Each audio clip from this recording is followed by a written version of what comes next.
Everyone and নমস্কার সবাইকে জিপ্রিয়া চ্যানেলের একটা নতুন ভিডিওতে। কালকে যেরকম তোমাদেরকে বলেছিলাম আজকে একটা জায়গায় যাওয়ার কথা ছিল, সেখানে গিয়ে ব্লগিং করব, তোমাদের সাথে শেয়ার করব, সেটা শেষ মুহূর্তে ক্যান্সেল করতে হয়েছে। শেষ মুহূর্তে বলতে আমরা রেডিও হয়ে গেছিলাম, কিন্তু রেডি হয়ে তারপর ক্যান্সেল করতে হলো।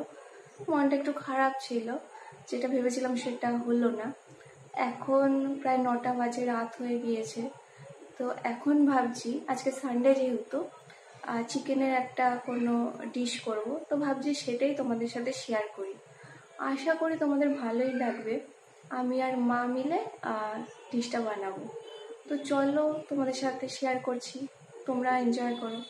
চলো তাহলে কিচেনে যাওয়া যাক। কিচেনে এসে গেছি আমি, এই এখন রান্না শুরু হবে। মা সমস্ত কিছু তৈরি করে রেখেছে, তো চলো জেনে নেওয়া যাক কি কি লাগছে জিনিসটার জন্য। চিকেন কারি করছি, বোনলেস চিকেন কারি। হ্যাঁ বোনলেস চিকেন কারি করছি। তা ওই বাঙালি মানে বাঙালি স্টাইলেই করা। একটা আলু দিচ্ছি, বাঙালিতে একটু আলু না দিলে হয় না। হ্যাঁ, বাঙালিদের এবার আলু ছাড়া হয় না, সবকিছুতেই বাঙালিদের আলু লাগে। চিকেনটা আমি নুন হলুদ দিয়ে মেখে রেখেছি। আচ্ছা, তোমাদেরকে দেখাচ্ছি দাঁড়াও। এই যে এখানে চিকেন কি দিয়ে ম্যারিনেট করা আছে এটা? এই চিকেনটা কতটা আছে? চিকেনটা 500। এখানে 500 গ্রাম চিকেন, 500 গ্রাম বোনলেস চিকেন, জাস্ট নুন আর হলুদ দিয়ে ম্যারিনেট করা। আচ্ছা, আর কি কি লাগছে? আর যে আলু দিচ্ছি, আলু একটু ভেজে দিচ্ছি, একটা ছোট করে একটা আলু 4 টুকরো করে ভেজে দিচ্ছি। আচ্ছা, কাটা আছে এখানে, ভাজার জন্য মা দিয়েছে। আর কি কি লাগছে? আর পেঁয়াজ, রসুন, আদা, 2টো শুকনো লঙ্কা আর একটু জিরে আমি পেস্ট করে নিয়েছি, আর দই আর 4টে কাঁচা লঙ্কা। আচ্ছা, এখানে দই কতটা আছে? দই 50 গ্রাম। আচ্ছা, 50 গ্রাম দই, এটা মা একটা পেস্ট বানিয়ে নিয়েছে, আর কাঁচা লঙ্কা। আর মাংসে আলাদা করে আর কোনো মশলা দেওয়া হচ্ছে না। মাংসে আর কোনো আলাদা করে মশলা যাচ্ছে না, শুধু হলুদ আর লবণই গেছে। এখানে আলু ভাজা হচ্ছে, আলুটা ভাজা হয়ে গেলে তারপর আলুটা তুলে নেওয়া হবে। হ্যাঁ আচ্ছা, তো তোমরা দেখতে থাকো। আলু এখানে ভাজা হচ্ছে, তোমাদেরকে এখন আমি ব্যাক ক্যামেরাতেই দেখাচ্ছি, ফ্রন্ট ক্যামেরা বন্ধই করে রেখেছি। আলুটা কি ভালো করে ভেজে নিতে হবে না হালকা ভাজলেই হবে? যেহেতু এখানে আলু পিসগুলো ছোট, তাই খুব কড়া করে ভাজার দরকার নেই। আলু ভাজা হচ্ছে, এবার মশলাটা ছাড়া হবে, পেস্টটা আর কি। আচ্ছা, পেঁয়াজটা যেহেতু পেস্ট করা আছে, তাই এটা একটু ভালো করে তেলে দিয়ে কষিয়ে নিতে হবে, ভালো করে ভাজতে হবে, যাতে কাঁচা পেস্টটা আর কি, কাঁচা গন্ধটা না থাকে। এই আদা রসুন পেঁয়াজের পেস্টটা পড়লেই একটা অন্যরকম গন্ধ বেরোয়, মনে হয় বাড়িতে মাংস রান্না হচ্ছে।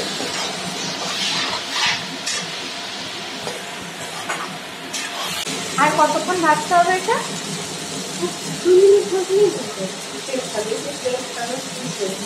তেল ছাড়া চিনি হয়ে গেছে, এখন কি চিকেন দেওয়া হবে? হ্যাঁ, এখন চিকেনটা দিয়ে দেবে। হ্যাঁ আমি একসাথেই দিচ্ছিলাম, আলু ছোট করে কেটেছি একসাথেই। মানে চিকেনটা যেহেতু বললে, তাই মা আলুর সাথে দিয়ে দিচ্ছে, পেঁয়াজটা একটুখানি কষিয়ে, মশলাটা কষিয়ে। আলুটাও যেহেতু ছোট করে কাটা আছে, না হলে আলুটা নামিয়ে তারপরে আলুটা ভেজে নামিয়ে মানে খুব ইজিলি হয়ে যায়, একদম টাইম বেশি লাগে না। তেল ছেড়ে দিয়েছে, এখানে মা একটু লঙ্কার গুঁড়ো অ্যাড করলো, যেহেতু শুকনো লঙ্কাটা দেওয়ার পরেও লঙ্কার লাল কালারটা বেশি একটা আসেনি। কটা শুকনো লঙ্কা দেওয়া হয়েছিল? 2টো বড় শুকনো লঙ্কা দেওয়া হয়েছিল। আর মাংস এখানে কতটা আছে? 500 চিকেন আছে, তো যেহেতু লাল রংটা ভালো আসেনি, তাই একটু গুঁড়ো লঙ্কার গুঁড়ো দেওয়া হয়েছে। এটা যে যেরকম ঝাল খাবে সেই বুঝে দিতে পারেন, ইচ্ছা করলে স্কিপও করা যায়, তাই না? লঙ্কার গুঁড়োটা এখন আর কিছুক্ষণ কষানো চলবে এটা।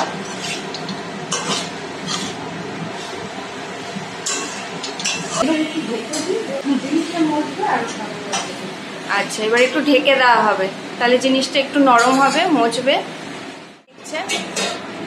কতক্ষণ ঢাকতে হবে এটা? তো 5 মিনিটের জন্য ঢাকা চাপা দেওয়া থাকলো। আর এই ওভেনের আঁচটা কিরকম কমানোই থাকবে? আচ্ছা, মিনিট হয়ে গেছে, এখন ঢাকনাটা খুলে দেওয়া হচ্ছে। চিকেন ভালো করে কষানো হয়ে গেছে, তেলও বেরিয়ে গেছে।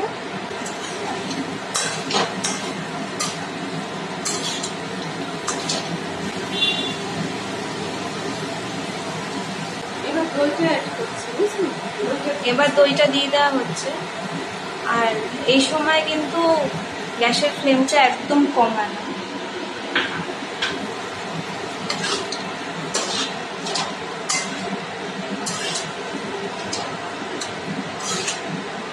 দইটা দিয়ে আর কিছুক্ষণ নাড়িয়ে নেওয়া হবে।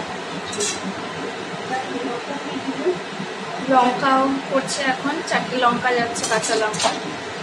লঙ্কাটা যে যেরকম ঝাল খাবে সেই বুঝে দেবেন।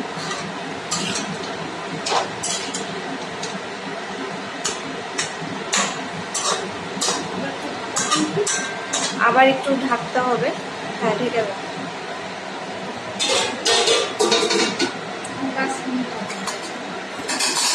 আরো 5 মিনিট হবে। রান্না হচ্ছে আর আমি মাঝে মাঝে ফাঁকে ফাঁকে এই ঘরে চলে আসছি, কারণ রান্নাঘরে প্রচন্ড গরম। তো মা এখন আবার ডাকছে, বলছে আয় হয়ে গেছে দেখা। তো চলো রান্নাঘরে যাওয়া যাক।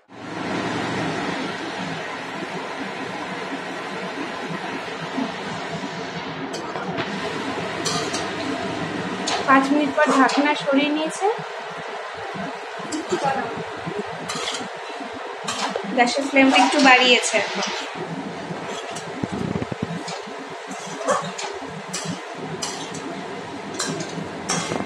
এবার কেটে ঝোল দেবে তো। এরকমও তো খাওয়া যায়, রুটি পরোটার সাথে এরকমও খাওয়া যায়, কিন্তু আমরা যেহেতু রাত্রিবেলা আজকে ভাতই খাবো, তাই মা একটু ঝোল দেবে এটাতে, মানে গ্রেভি থাকবে ব্যাপারটা, খুব বেশি না, সামান্যই দিচ্ছে।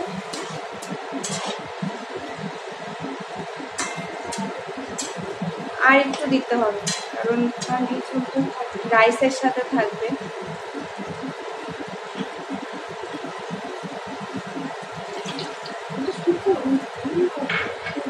এটা একটু ফুটবে, ঝোলটা একটু টানবে। আর কতক্ষণ তাহলে রান্নাটা করতে হবে? আর 5-7 মিনিট এটা ঢাকা চাপা দিয়ে লো ফ্লেমে আর কি হবে। আর একটু লবণ অ্যাড করা হলো, যেহেতু ভাত দিয়ে খাবো।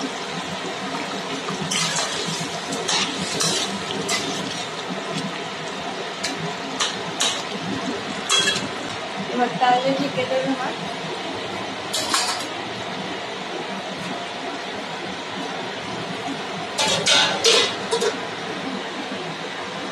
এইভাবে 5-7 মিনিট এখন হবে রান্নাটা। এখন ঢাকনা খুলছে মা। হয়েই গেছে না পুরোপুরি? কমপ্লিট।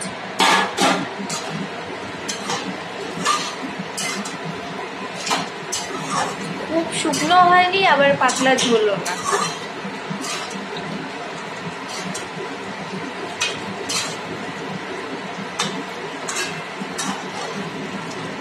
হয়ে গেছে, তাহলে এবার এটা এখন অফ করে দিচ্ছে।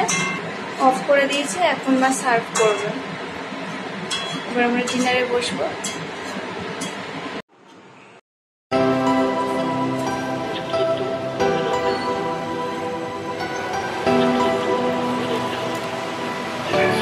ডিনার নিয়ে বসে পড়েছি। এখানে মা আমাকে ডাল দিচ্ছে, দুপুরের একটু ডাল ছিল। আমার এভাবে চিকেনের ঝোল দিয়ে ডাল দিয়ে ভাত দিয়ে মেখে খেতে খুব ভালো লাগে। আজকে সানডে স্পেশাল দিনটা যেভাবে কাটাবো ভেবেছিলাম সেটা হলো না। কোনো ব্যাপার না, ওরকম হতেই থাকে, পরে আবার আরেকদিন ওটা করা যাবে। সেদিনকে আবার ব্লগিং করে তোমাদের সাথে শেয়ার করা যাবে। এখন সবাই মিলে টিভি দেখতে দেখতে এইভাবে ডিনারটা শেষ করব। ডিনারটা শেষ হয়ে গেলে আমি এডিটিং করে ঘুমোতে যাব। আজকের সানডেটা আমার এইভাবেই শেষ হলো। এতক্ষণ ভিডিওটা দেখার জন্য সবাইকে অসংখ্য ধন্যবাদ। আশা করি ভিডিওটা ভালো লেগেছে। যদি ভিডিওটা ভালো লেগে থাকে প্লিজ আমার চ্যানেলটাকে সাবস্ক্রাইব এবং লাইক কমেন্ট শেয়ার করে আমার পাশে থাকার অনুরোধ রইল সবাইকে।